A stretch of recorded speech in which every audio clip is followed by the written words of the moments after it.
여러분 안녕하십니까? 글로벌 인사이트 고현준입니다. 한 주간의 글로벌 이슈를 몰아보는 주간 글로벌 인사이트 1월 둘째 주 글로벌 키워드입니다. 지금 만나보시죠.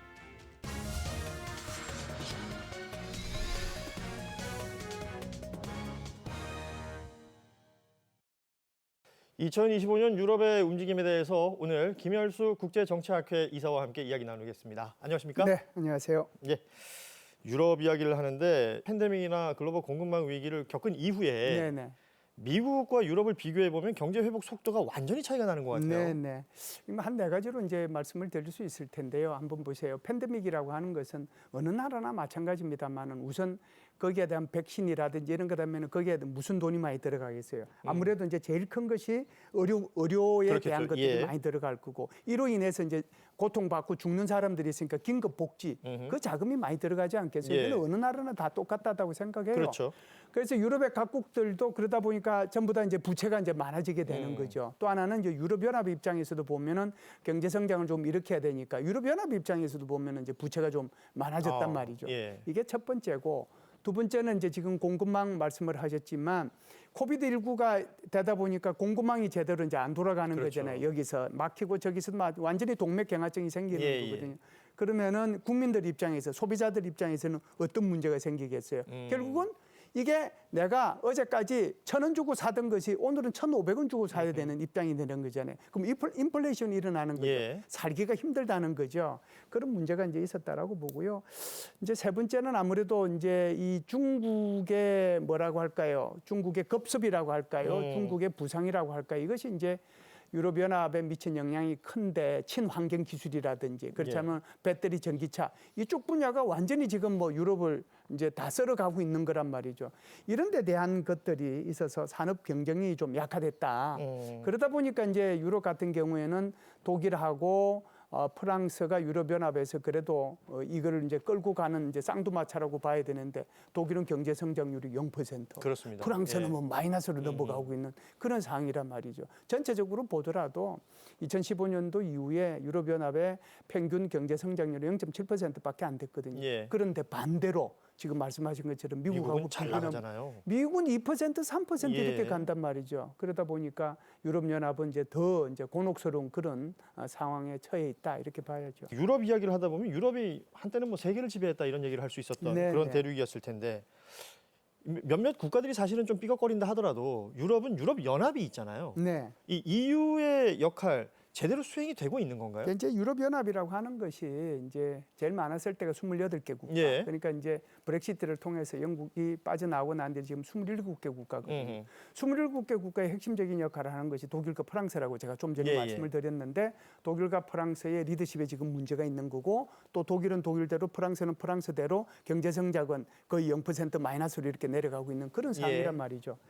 그렇다라고 하면은 지금 말씀하신 것처럼 유럽연합 전체를 아우르는 유럽연합에서 뭔가를 역할을 해야 되잖아요. 그게 이제 유럽연합의 집행위원회가 일종의 그냥 우리가 쉽게 얘기하면 한 나라로 치면 유럽연합을 한 나라라고 생각하면은 대통령 역할을 하는 사람이 집행위원장이라고 하는 예. 사람이거든요. 그 사람이 이제 폰테 라이언이라고 하는 사람이에요. 이 폰테 라이언이라고 하는 사람이 뭐 산부인과 의사 출신이죠. 예. 그리고 이제 7 남매를 둔 이제 어머니이기도 하고 그리고 이제 독일의 국방장관까지 했던 사람이에요. 그런데 이 사람이 첫 번째 이제 임기를 마치고 작년도에 두 번째 임기를 시작해서 지금 2년 차에 뭐 연차로 이렇게 따지면은 이제 2년 차지만 두 번째 임기를 지금 시작을 한 거거든요.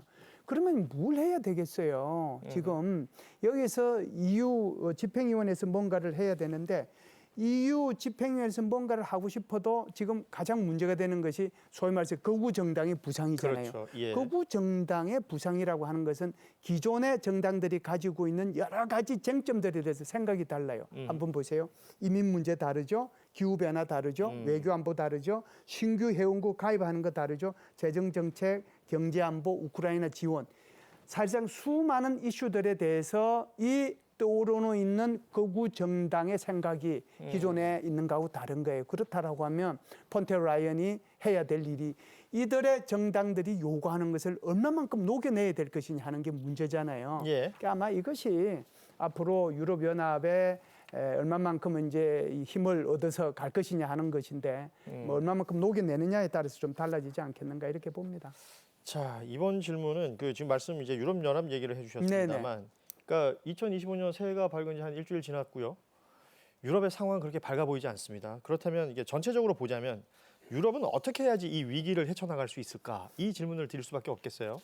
유럽연합이 이제 해야 될 것들이 어떻게 보면 굉장히 이제 그 할 일들이 많죠. 할 일들이 많은데 지금은 이제 제일 중요하게 생각하는 것 중에 하나가 결국은 이제 이 경제 문제하고 그리고 이제 국방 문제가 아마 될 겁니다. 예. 그래서 경제 문제 같은 경우에는 이 유럽의 그 집행위원회에서 4개 총국을 새로 신설을 했거든요. 예. 그래서 이제 4개 총국이 경제 안보, 그다음에 기술 주권, 경제 성장, 그리고 이제 또 하나의 신설한 것이 바로 국방 업무인데 새로 이제 신설한 것을 보면은 경제 안보, 경제 성장 그리고 기술 주권이니까 그만큼 경제에 대해서 초점을 많이 맞춰서 이제 여기에 이 뭐라고 할까요? 트럼프 정부의 이 정책에 대응해 나가겠다라고 하는 것이 첫 번째고요. 예.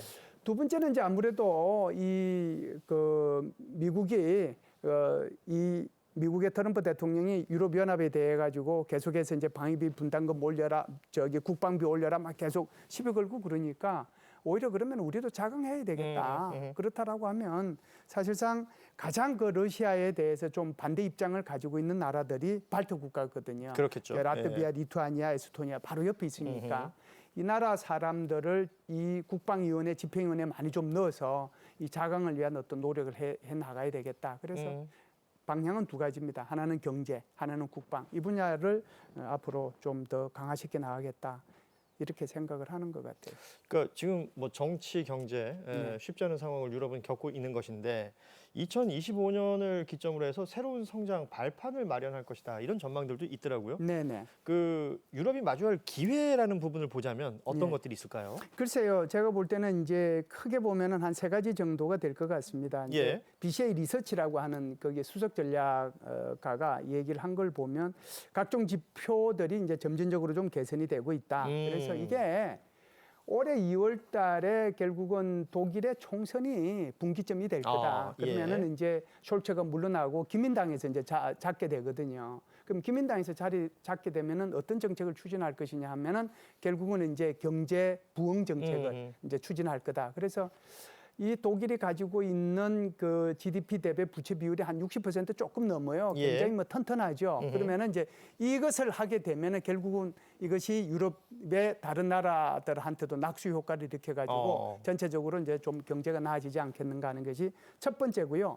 두 번째는 이제 유럽의 기업들이 꽤 많죠. 많은데 뭐 지멘스라든지 알리안츠라든지 SAP라든지 이런 기업들인데 이게 지금 미국에 비해서 굉장히 저평가돼 있단 말이죠. 네. 그래서 이 저평가가 제대로 이제 평가를 받게 되면 앞으로 괜찮아질 거다라고 하는 것이 이제 두 번째고요. 세 번째는 이제 유로화의 약세라고 볼 수 있습니다. 그래서 달러 대비 아마 제가 알고 있기로는 가장 약세가 지금 진행이 되고 있는 게 아닌가라고 생각을 하는데 그 유로화 약세는 이제 거꾸로 얘기하면은 유럽 물품의 수출이 늘어날 수 있는 것을 의미하잖아요. 있다. 그렇죠. 그런 차원에서 보면은 크게 3가지 차원에서 새로운 성장 발판이 마련되지 않겠는가 이렇게 이제 보고 있습니다. 그러면 우리나라와 유럽은 또 어떻게 될 것이냐 좀 얘기를 해봐야 될 텐데 네네. 사실 큰 변수 중에 하나가 북한이 러시아 파병을 하면서 우리 안보 이게 유럽과의 어떤 협력 관계도 필요하다라는 얘기들 많이 하는데요. 어떻습니까? 예, 뭐 사실상 이 2022년도 2월 달에 러시아가 우크라이나를 침공하고 난 뒤에 사실상 나토 정상회담을 이제 해마다 이제 나토 정상회담을 하는데 2022년도부터 2023, 2024 3년 연속 대한민국 대통령을 거기에 나토 정상회담에 초청을 했거든요. IP4라고 얘기를 해요. 물론 뭐 우리나라만 초청한 것이 아니라 대한민국, 일본, 호주, 뉴질랜드 이 네 나라를 초청을 했죠. 이 말의 의미는 유럽의 안보와 아시아의 안보가 이렇게 분리되어 있는 것이 아니고 연결되어 있다는 것을 의미하는 거고요. 이 의미가 사실은 이제 현실로 드러났잖아요. 결국은 이제 북한이 러시아에 파병을 함으로써 결국은 그 유럽의 안보하고 아시아의 안보하고 이거는 이제 한국 안보도 직접적으로 연결이 되는 거니까 이제 직접적으로 연결이 됐다 이렇게 보는 건데요. 사실은 이런 이 러시아의 우크라이나 침공으로 인해서 한국이 여러 가지 또 이익을 본 점도 있어요.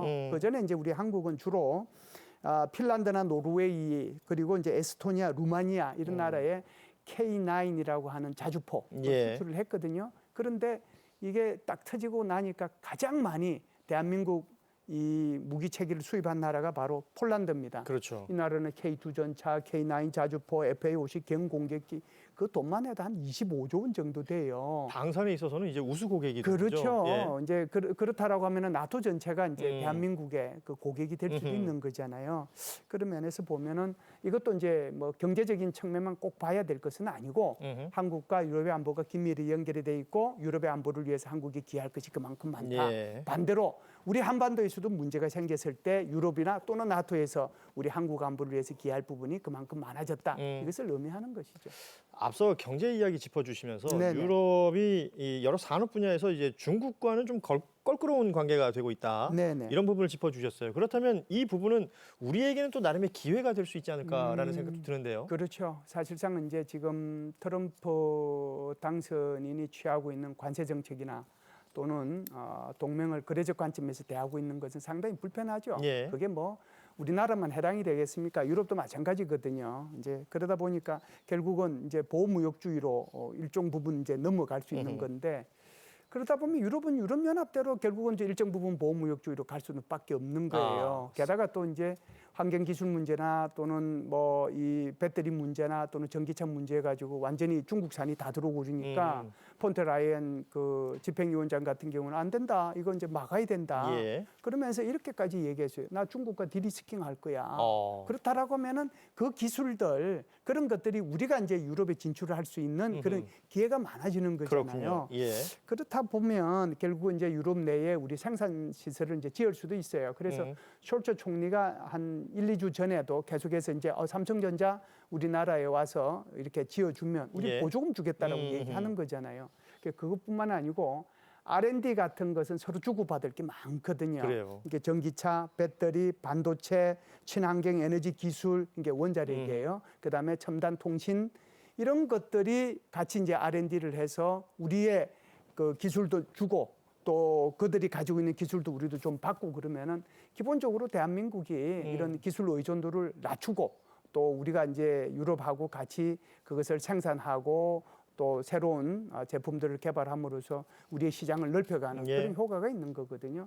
한국한테는 제가 볼 때는 기회가 좀 더 많이 있지 않겠는가 이렇게 봅니다. 그 기회가 되는 기점이 올 한 해 2025년이 됐으면 좋겠다라는 바람 가져보고요. 유럽의 행보 올 한 해 동안 이 글로벌 인사이트에서 계속 전해드리도록 하겠습니다. 오늘 함께해 주신 김열수 한국국제정치학회 이사님 고맙습니다. 네, 감사합니다.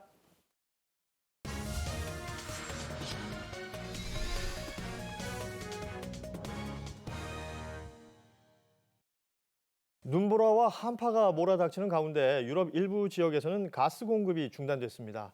오늘 윤석천 국제경제평론가와 함께 관련 이야기 나눠보도록 하겠습니다. 어서 오십시오. 네, 안녕하십니까?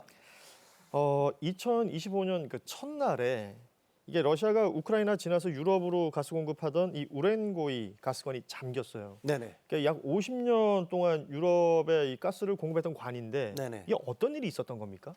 이게 사실은 뭐 1984년도에 시작된 거니까요. 러시아에서 유럽으로 향하는 파이프라인 중에서는 제일 먼저 이게 사실 예. 개통이 된 거거든요. 그 가스관이 이제 잠긴 겁니다. 음. 이게 사실은 그동안에 러시아와 우크라이나는 전쟁 중이었잖아요. 전쟁 중이었는데 우크라이나는 러시아 가스를 갖다가 유럽으로 보내고 또 유럽은 그 가스를 받고 또 러시아는 수출을 했단 말입니다. 예. 그래서 여러분들이 약간 좀 의아하실 텐데 EU 같은 경우에는 러시아산 천연가스가 그래도 필요했던 거고요. 예. 또 뭐 러시아 같은 경우는 당연히 유럽으로 수출하면 돈을 많이 벌게 되겠죠. 그렇죠. 근데 우크라이나 같은 경우에는 유럽 연합의 눈치를 안 볼 수는 없지 않겠습니까? 물론 거기서 생기는 돈도 있지만은 예. 사실은 바로 끊고 싶어도 EU가 준비할 수 있는 시간을 주기 위해서 아하. 가스관을 잠그지 않았다는 거죠. 예. 그래서 사실 이게 러우 전쟁 전에 일단 계약이 된 겁니다. 1999년도부터 이게 5년 계약이거든요. 예. 그러니까 24년 말까지는 이걸 유지를 하겠다라는 거였어요. 근데 24년 말이 됐지 않습니까, 이제? 그러니까 우크라이나 입장에서는 이 가스관을 갖다가 더 이상 두고 볼 수는 없다. 이런 입장이 된 거죠. 그래서 25년 첫날. 그렇죠. 아하. 25년 첫날 가스관이 잠기게 된 겁니다. 예. 예, 예. 아니 우크라이나 입장에서는 말씀하셨지만 꽤 긴 구간이잖아요. 네, 그 그렇죠. 구간에 대한 우크라이나 자신의 영토를 지나가는 것이기 때문에 네네네. 제법 돈이 될 텐데 네네. 그럼에도 불구하고 계약을 갱신하지 않았다. 네네네. 이건 또 이유가 있는 것이겠죠. 그 젤렌스키 대통령이 1년 전에 한 말이 굉장히 의미가 깊죠. 우리의 피를 통해 수십억 달러를 러시아가 벌어들이는 걸 갖다가 그 눈뜨고는 볼 수가 없다, 허용하지 않겠다. 단 EU에게 이 계약 만료 이전에 충분한 시간을 줘서 EU가 다른 쪽에 어떤 공급선을 갖다 찾아볼 수 있는 시간적인 여유를 주겠다라고 벌써 1년 전에 예고를 한 겁니다. 1년 전에. 네, 그래서 사실 우크라이나가 그 가스관 그 이용료를 통해서 벌어들이는 게 GDP 0.5%니까요. 이게 연간으로 따지면 한 10억 달러 정도 돼요. 예. 이게 작은 금액은 아니겠죠. 그렇지만 러시아는 이게 65억 달러거든요. 연간. 그렇죠. 그러니까 6배를 더 많이 벌고 있는 거예요. 그러니까 우크라이나 입장에서는 뭐 자기들도 손해를 보는 거지만은 러시아가 더 큰 타격을 받을 거라는 게 분명한 사실인 거고요. 예. 뭐 우크라이나 입장에서는 전쟁 중인데 사실은 자신들의 국민들이 피를 흘리는데 러시아가 이를 통해서 돈을 번다는 걸 갖다가 용납할 수는 없었을 것 같아요. 예, 예. 뭐 사실 이 러시아산 가스가 유럽으로 연결되는 게 끊기는 일이 처음은 아니에요. 지난 그렇죠. 22년도에도 아마 유럽의 에너지 대란 기억하실 텐데 우크라이나 침공 이후에 러시아가 유럽을 압박하기 위해서 그때는 자체적으로 끊었던 것이었죠. 네네네. 예. 뭐 그렇게 되니까 유럽에서도 좀 나름의 준비를 하지 않았을까 이런 생각이 들긴 하는데 어떻습니까? 지금 이 시점을 기준으로 유럽의 에너지 수급에 영향이 어느 정도일까요? 일단은 전체적으로 EU 국가들 같은 경우에는 그 22년도에 그 에너지 대란을 겪고 난 이후에 27년도까지 러시아산 의존도를 갖다 0% 줄이기 위한 그래서 그 에너지 다변화 정책이죠. 예. 그걸 갖다 추진을 하고 있었습니다. 예. 그래서 22년 이전만 하더라도 EU가 그 러시아산에 의존하던 비율이 한 40%에서 45% 정도 됐는데 23년 기준으로 보면 이게 한 15% 정도까지 이미 낮아진 상황이고요. 무렌고이 그 가스관으로 들어오는 것들이 사실은 150억 입방메타 정도 되거든요. 예. 이게 그 2018년, 19년 그 가스관을 통해서 최고 수준의 한 8% 정도밖에 안 돼요. 그러니까 양 자체도 이미 줄어가지고 들어왔다는 거죠. 따라서 그 유럽 연합이 전체적으로 이번 그 가스 중단으로 해서 입는 피해 자체는 사실은 그렇게 뭐 크다라고 사실은 얘기할 수가 없는 겁니다. 제한적이다. 네, 또 예. 수요 자체도 많이 줄였고요. 워낙 그 천연가스에서 튀어서 그게 그 한 22년도보다 천재는 한 18% 정도 그 수요량이 줄였다라고 얘기를 해요. 예. 다만 그래도 뭐 러시아산 가스가 그나마 그래도 조금씩 들어왔는데 그게 줄면서 영향은 있을 수밖에 없겠죠. 그렇겠죠. 그래서 이게 그 작년 12월 달 정도죠. 이게 어느 정도 이제 예고가 됐을 때부터 유럽의 천연가스 가격이 오르기 시작해서 연말 정도에는 1년 만에 최고치를 갖다가 기록을 했었습니다. 그렇지만 그게 뭐 2022년과 같으면 어떤 에너지 대란까지는 번지지는 않고 있는데 에너지 가격에 유럽의 천연가스 가격이 어느 정도 영향을 주는 건 틀림없는 사실이죠. 아무래도 뭐 영향이 없을 수는 없으나 네네. 과거보다는 좀 덜하다 네네, 이렇게 볼 수 있을 것 같고요. 네네. 러시아에서 유럽으로 가스를 공급하던 파이프라인이 사실은 여러 개가 있었죠. 그런데 전쟁 이후에 두 개의 라인, 야말과 이 노르트스트림 이 두 개가 폐쇄가 됐고 사실상 그 마지막 통로가 됐던 게 저희가 얘기했던 우렌고이 가스관이었단 말입니다. 이 우렌고이 가스관 폐쇄로 러시아가 그동안 유럽의 가스를 지배했었다 네네. 이런 얘기를 했었는데 이것은 완전히 막을 내린 것이다 이렇게 볼 수 있을까요? 거의 그렇다라고 봐야죠. 뭐 로이터 같은 경우는 유럽 시장 지배력이 완전 상실을 했다. 뭐 이런 식으로까지 표현을 하고 있는 예. 겁니다. 가령 뭐 지금 그 제일 오래된 우렌고이 가스관이 제일 마지막까지는 남아 그렇군요. 있었고, 예. 가령 뭐 노르트 스트림이라든지 아까 말씀드린 뭐 야말이라든지 뭐 이런 것들 다 끊긴 거거든요. 그리고 이제 우렌고이까지 끊겼어요. 딱 하나 남아 있는 거 있습니다. 2020년에 만든 투르크 스트림이라고 튀르키예를 통해 가지고 가는 것 가스관이 남아 있는데 예. 이게 전체적으로 유럽 물량이 한 3% 정도밖에는 사실은 안 되는 거죠. 그러니까 그 러시아가 기존에 이제 그 유럽을 갖다 지배했던 어떤 에너지 안보 차원에서요, 아니면은 천연가스 차원에서요, 예. 어떤 유럽을 시장을 갖다 완전히 지배했던 거는 사실은 이미 완전히 상실이 됐다. 이렇게 봐야 되겠죠. 그러니까 말씀하신 것처럼 예전에는 이제 전체 40%를 장악하고 있다가 네네네. 남아 있는 게 한 3%대로 지금 줄어들었다는 그렇죠. 거 아닙니까? 예, 예. 그럼 그 빈자리는 누가 채우느냐? 유럽에 그럼 그 가스 공급은 누가 하는 겁니까? 유럽에 당연히 완전히 그 어떻게 보게 되면은 천연가스하고 오일하고의 어떤 보고인 나라가 있지 않습니까? 노르웨이가 있잖아요. 노르웨이. 네, 노르웨이가 한 30% 정도를 공급하고 있는 거죠. 예. 또 사실은 그 미국이라는 천연가스 지금은 LNG 최대 수출국이죠. 그렇죠. 거기가 한 19% 정도 그쪽에서 들여오는 거예요. 예. 그다음에 뭐 카타라든지 중동산도 사실은 있는 거고요. 사실 천연가스가 나는 데는 상당히 많다라고 봐야 돼요. 중앙아시아 뭐 투르크메니스탄이라든지 이런 데도 제가 나오고 있는 줄로 알고 있거든요. 예. 그러니까 유럽 같은 경우가 천연가스를 갖다가 다변화시키려고 하면 얼마든지 다변화시킬 수 있는 또 좋은 어떤 지리적 이점도 사실 있는 대륙입니다. 예. 그게 뭐 유라시아랑도 사실은 가까운 거고요. 중동하고도 사실은 가깝잖아요. 대서양을 통해서 미국산을 갖다가 받을 수도 있는 거고요. 그렇죠. 어쨌든 미국산이 제일 많이 늘었다라고 할 수가 있는 거고요. 이게 뭐 그 미국산이 러시아산보다는 한 30에서 40% 비싸지만은 어쨌든 뭐 유럽 연합으로서는 선택의 여지는 사실은 없었다라고 얘기할 수가 있는 거고 미국은 이제 LNG 수출에서 세계 최대국인데 미국의 LNG 수출을 하는 거에 70%가 사실은 유럽향으로 보낸 거예요. 아, 그래요? 그러니까 이렇게 두 가지로 요약을 할 수 있겠죠. 노르웨이산이 제일 많이 쓰이는 거고 그다음에 이제 미국산을 쓰고 있다 이렇게 얘기할 수가 있습니다. 사실은 그 러시아가 가지고 있었던 점유율을 오히려 이제 미국이 반사의 이익을 얻고 있다. 네, 그렇다고 이렇게 평가할 수 있죠. 있을 것 같습니다. 네네네. 그런데 말씀하시기는 한 30-40% 정도가 미국산이 더 비싸다는 거잖아요. 네네, 그렇죠. 그건 왜 그런 건가요?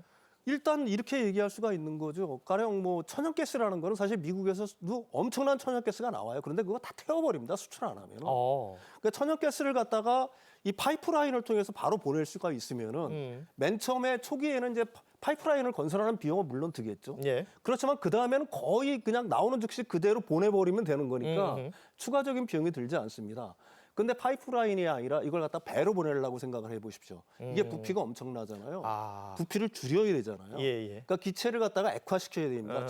아주 초저온에서 한 마이너스 163도 예, 정도 예. 됩니다. 그럼 부피가 600분의 1로 줄어요. 액체로 만들어서 배에 실는 거죠. LNG선에. 그렇군요. 그래가지고 예. 이제 운송지에 도착을 하게 되면은 액체니까 이걸 다시 재기화시켜야 될 거 아니에요. 그러니까 이중 상중의 어떤 가공 공정 이게 더 추가가 되니까 비용이 당연히 올라가고. 네, 당연히 그렇다라고 얘기할 수가 있는 거죠. 이게 뭐 채굴 원가라든지 이런 걸로 비교를 하면 러시아산이 반드시 싸다라고 얘기할 수는 없어요. 미국에서도 그냥 태워버리는 게 다반사거든요. 그렇군요. 예. 앞서도 저희가 짚어봤지만 유럽의 이제 경제 상황이 지금 만만치가 않고 네네네. 물가 상승률도 높은 상황에서 이렇게 뭐 비싼 가스를 쓴다. 네네. 그럼 유럽 경제에 미치는 영향도 크겠어요? 유럽 경제가 지금 이렇게 굉장히 흔들리는 이유는 사실 2022년에 에너지 대란 때문이었다는 것도 사실은 과언이 아닙니다. 그래요. 예. 왜 그러냐면 경제 성장이라는 건 사실 에너지 변환 과정이라고 얘기할 수가 있는 거예요. 모든 산출물은 에너지 변환하면서 나오는 건데 예. 그 기초 그 원재료인 에너지 가격 자체가 다른 나라보다 높으면은 결국은 성장에 영향을 받을 수밖에 없는 거죠.